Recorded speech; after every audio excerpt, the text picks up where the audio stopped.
Yikes. State regime media known as Fox was in complete panic mode after Donald Trump's disastrous overseas trip to Asia concluded. You had all of these Fox hosts trying to act like Donald Trump looked so strong in front of Xi Jinping.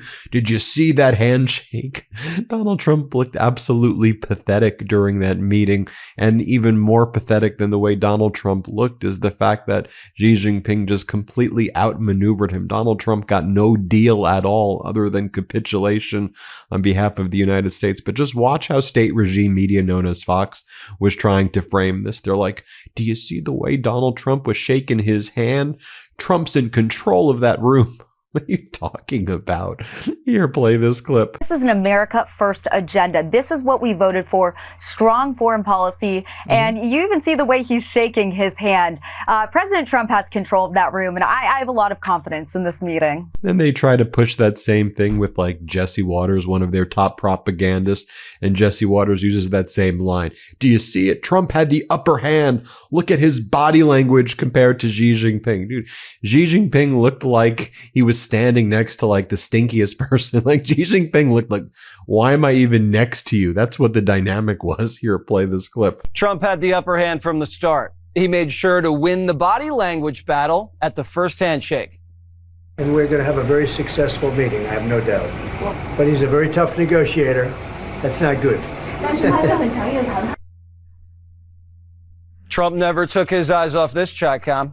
During the meeting, she kept looking down at his papers. 47, staring him straight in the eyes.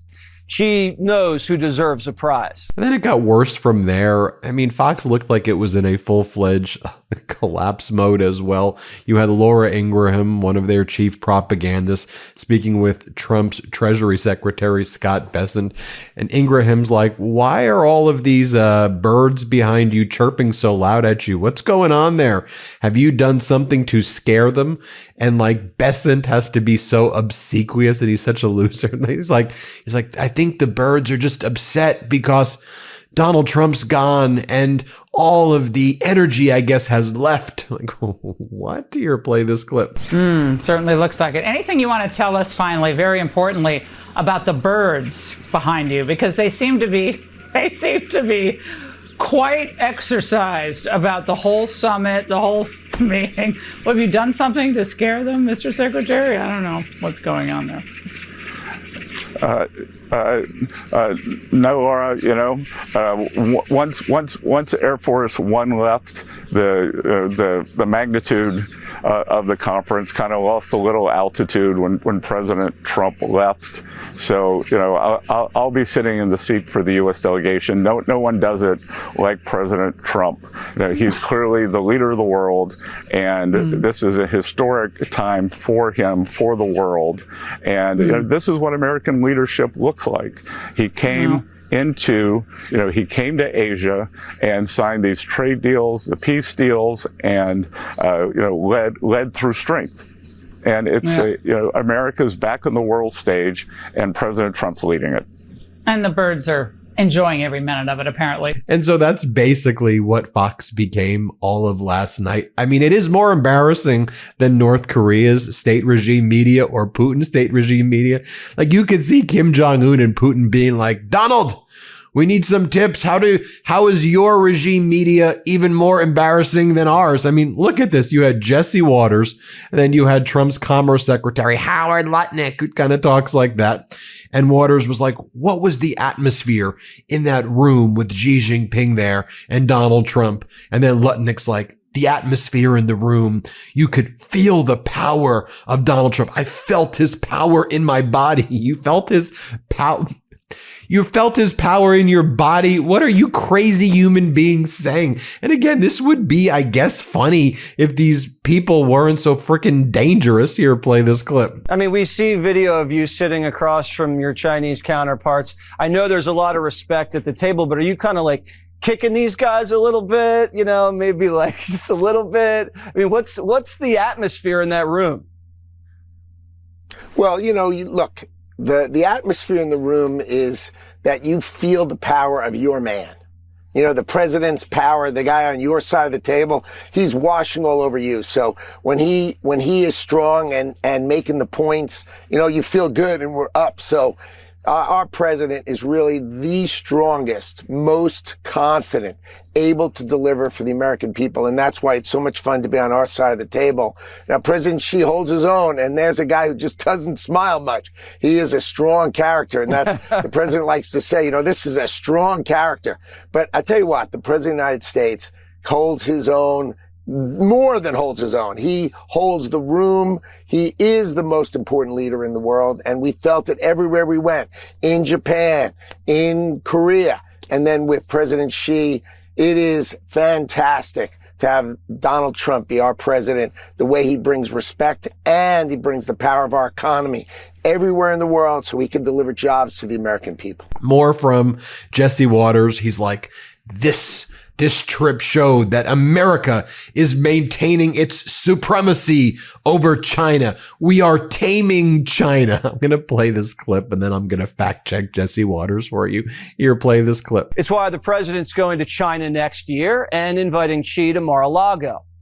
We're maintaining supremacy over the Chinese. So far, we still have the upper hand. Chuck Schumer, who can't cut a deal for his life, says Trump got rolled. Don't believe this BS. Trump folded on China. Folded? He's taming China, and we gave up nothing. Jesse, explain to me what the taming was here. So you had China cutting off rare earth elements being sent to the United States with severe export controls. You also had China cutting off its markets to our soybean farmers. So Donald Trump had to basically give up critical American AI technologies and semiconductor chips. Donald Trump pulled back his so-called tariffs, his fentanyl tariffs against China. And in response, what? China agreed to first of all, there's no written agreement, but China potentially agreed to buy less metric tons of soybeans than they were under former President Biden. Under Biden, it was 27 million metric tons of soybeans. And now China agreed to less, 25 million metric tons of soybeans per year, so less, and then on a year-to-year basis, they can change their mind. And then they said that they'll resume sending the rare earth minerals or elements, which they were doing under former President Biden, but they stopped doing in April under Trump, and then they accelerated not doing it like within the last month as well, in anticipation of this. And then every month, Donald Trump's going to have to go there and beg China to please, a year's passed. Can we now have some more rare earth elements again? Please, China. So that was the deal, in a worse position than under Biden. And then we spiked the football. I mean, it's just a bunch of loser behavior. I don't know how else to describe it. And I'm bringing you the facts and the receipts. So Google it, research for yourself if you don't believe me. Then Howard Lutnick says, the thing is, Donald Trump, he's the strongest human being alive. He literally says that. Hear me out. He's the strongest human being that there is, that I know. Here, play this clip. And did he let you sleep on the ride home on Air Force One? I slept for an hour. I did. I slept for one. I slept for 1 hour. He is the strongest. He is the strongest human being that I know. I mean, you know, he can wear me out, and I tell you, I've got plenty of energy, and he just works and works and works. It is a pleasure to be. Well, go get some sleep, Secretary. I think you guys need it. Great job over there, and this fight with China continues. It's a battle. And then Lutnick perpetuates the lie that Trump keeps telling. He's brought home $1 trillion more in investments, which is going to create hundreds of thousands of new jobs. So is this trillion added to the 22 trillion, which became higher than the 18 trillion and the 17 trillion? Where are all these trillions coming from? But here's what Lutnick says. Let's play it. Well, the president is bringing respect to America everywhere in the world. I mean, you've never seen the respect the president gets on the world stage. It's the greatest thing to be with him. And then he brings home over $1 trillion of investments, which is going to create over 100,000 jobs in America. We're bringing millions of jobs to America. I mean, Donald Trump is delivering for this country in a way that nobody's ever seen before. Hey everybody, Ben Meiselas here from the MeidasTouch Network. I wanted to let you know about my podcast partner, Michael Popak's new law firm. It's called the Popak Firm. Michael Popak's pursuing his dream of starting his own law firm, really based on the popular demand by all the Meidas Mighty and legal AFers who were approaching Michael Popak with their cases and saying, can you help us? And at that time, Popak was not able to. So he went out on his own. He started the Popak Firm, where he is now handling catastrophic injury cases like car accident cases, trucking cases, malpractice cases, big negligence cases, wrongful death cases. So if you or someone you know have a case like this, the consultation with Popak's firm is free. Give him a call. See if you have a case. It's thepopakfirm.com, thepopakfirm.com, or you can call 877-POPOK-AF, P-O-P-O-K-A-F. So 1-877-POPOK-AF. Give Michael Popak a call. And I'm really proud of you, Popak. Thanks for all the hard work you're putting in. Oh, back to Treasury Secretary Scott Bessent, who says, the problem, he's my best impression. The problem with the Democratic Party right now is they're a hive. They just speak with one set of talking points. I mean, what are you describing yourself here? Play this clip. That's the problem with today's Democratic Party. They're a hive. They have one set of talking points. They can't move away from them. And then Treasury Secretary Scott Bessent goes on to say, that he goes, the Democrats in the first 2 years of the Biden administration had the trifecta. They had the presidency. They did squat. They got nothing done. They were too focused on, what was he saying? Transgender people in Latin America. What the hell are you even talking about? And then Bessent talks about COVID and how COVID showed that Democrats were doing wrong. Trump was the one who mishandled COVID. The shutdowns took place under Donald Trump. Like, let's not forget who was the president in 2020, number one. Then you're just blaming transgender people. Like, what are you talking about? And then, by the way, we shouldn't forget, I mean, Biden brought us out of the Trump massive COVID economic recession, depression, whatever you want to call it. We got out of that. And then inflation was going down, down, down, down, down. It was going to hit 2%. And then Trump did his trade war against the world. And now inflation's spiking. Anyway, here's what Bessent says. Let's play it. Mr. Secretary, punked. I thought that word went out like, 10 years ago, but there you have it. Hakeem Jeffries. Yeah, well, look, he's the leader of the Democratic talking points. He's shut down the government, which is an international embarrassment. And where were they? The Democrats, for the first 2 years, had the trifecta. They had the presidency, they had the House, they had the Senate. And what did they do? They did squat. They did squat. They wrote papers. They talked a lot. Nothing got done. And, not only did we inherit a gigantic deficit, we inherited a deficit of action on all of these problems. And, during COVID was the beta test for what happens. China proved itself to be an unreliable partner during COVID, and everyone should have taken that as all hands on deck. And instead, the Democrats were busy blowing out the spending, sending money for, the transgender surgery, in Central America, and the gender studies in, Myanmar. That was their idea. So, for Representative Jeffries to even say anything is really disingenuous. And, he knows better, but he can't say better. And then here, Bessent talks about how China said they're going to put rare earth licensings back to the entire world. Back to the entire world. And even Laura Ingram's a bit skeptical. Here, play this clip. On October 8th, China unilaterally said that they were going to put a rare earth licensing regime on the entire world, and President Trump, as the leader of the free world, got this delayed by one year. So it wasn't just for the U.S., it was for the entire world. Well, what happens a year from now? Because our supply chains are so integrated. Right. What happens a year from now, a year Mr. from now, Secretary? we'll be at the table.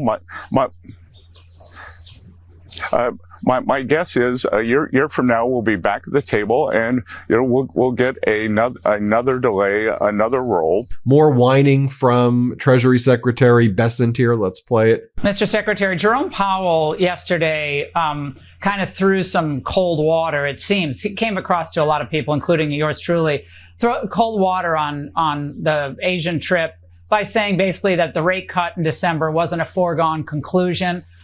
Your reaction to Powell's decision to give those remarks yesterday?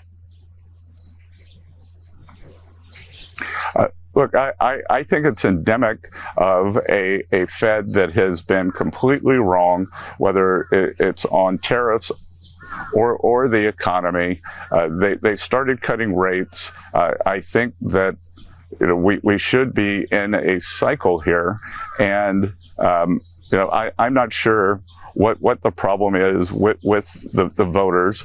Last year, they voted for the massive 50 basis point rate cut in September before the election in November.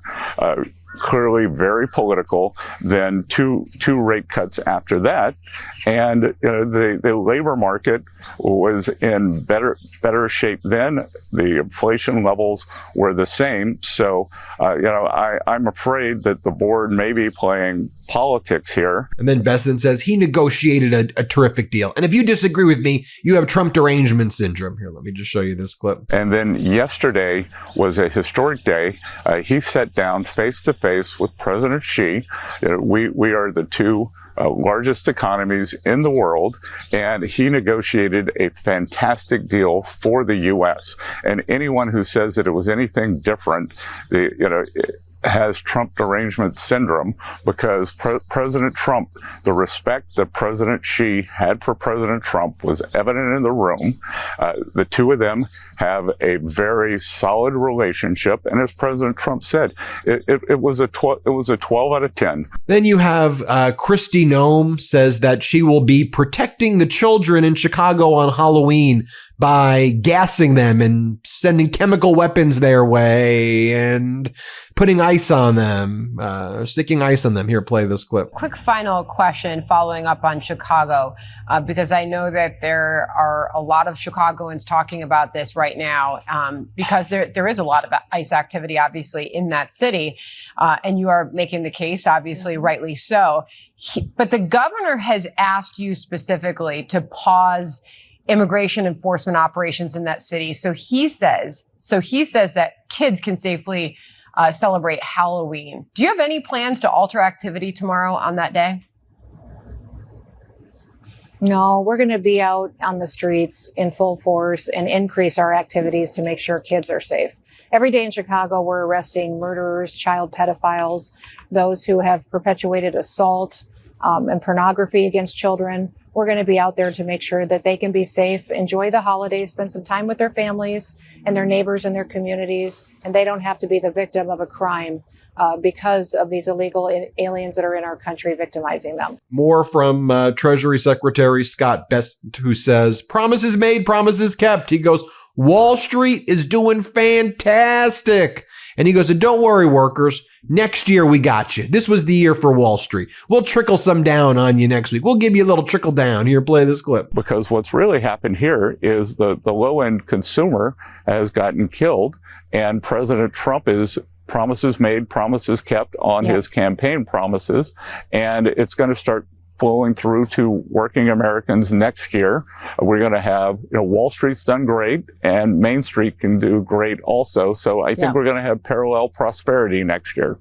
That's wonderful to hear. And Secretary, I want to thank you so much for all of your efforts. Obviously, it is making a huge difference for the American people. And at least on this show, you had one of the Fox hosts, Marshall, and she accurately described the fact that Trump got outplayed significantly by China. It wasn't even close.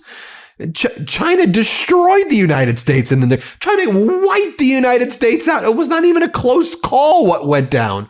I mean, literally, Trump did the worst fake deal imaginable. Listen to what even Marshall says. Here, play this clip. Punked on the world stage, Leslie?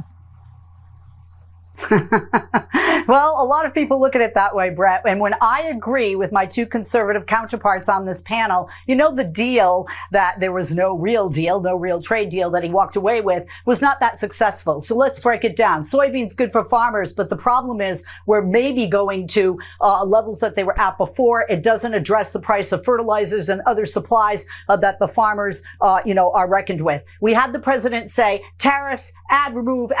That's chaos. That's confusion to the economy, to the markets, to the business owners, to the consumers. We also have a promise, a verbal promise and a handshake from China regarding fentanyl. Come on now. We know the problem isn't the fentanyl coming from China. It's the precursor to the fentanyl, which makes it deadly, which China has not been able to, promises galore, prevent from coming to countries like Mexico that end up where? Here in the United States of America. So this I don't feel is that successful. When you go from 100% to 57 to 47, you really have a 10% relief for the business owners and for the American consumers. And a lot of people out there are saying that this looks more like a win for China. And again, there's no solid deal. So we can't even talk about the devil in the details because we don't have that other than a handshake and some smile and photo ops. Then finally, I got to show some love to Jessica Tarlov, our friend here at the MeidasTouch Network. Here's what she has to say about California Governor Gavin Newsom. Let's play it. This narrative that, Democrats are in disarray and that no one can figure out, how to talk about Trump or defeat Trump. I think Gavin Newsom is a pretty good test case for someone who knows exactly what to do. So he's now number one in the betting markets for who's going to be the Democratic nominee, which was not the case when Trump came into office. Prop 50, which is Gavin Newsom taking on Donald Trump in this redistricting fight from what he wants to be done in Texas, is going to be a huge success. The Republicans aren't even funding the effort against it anymore. I mean, the approval, I think it's at 57%. You have even the OC, Orange County, which is very conservative, turning out to say, yes, we should redistrict. Democrats are doing better and better on the generic ballot, portends well for the midterms. You have key constituencies that Trump won. Greg, we already talked about it in the green room. Young voters, cratering with them. Latino voters, 27% approval. It was 44% when Trump came into office. And headline after headline about this administration is layoffs. UPS, Amazon, Intel, Nestle, thousands of people losing their jobs. So I think that says that the Democrats are doing a good job, certainly in Gavin Newsom, talking about this, and that Americans are going to try voting for us in the midterms. Jessica, so wait, just to be clear, those people are losing their jobs, hence the Dems are doing a good job. No, hence that Trump is not doing a good job, and it is translating to support. Amazon is cutting out people because of AI. Therefore, the Dems are doing a good job. And it's not, that's what I heard. It's not the job of the president to be able to manage the American economy and ensure that Americans can stay in their jobs. There you have it, folks. Let me know what you think. Hit subscribe. Let's get to 6 million subscribers. Love this video? Support independent media and unlock exclusive content, ad-free videos, and custom emojis by becoming a paid member of our YouTube channel today. You can also gift memberships to others. Let's keep growing together.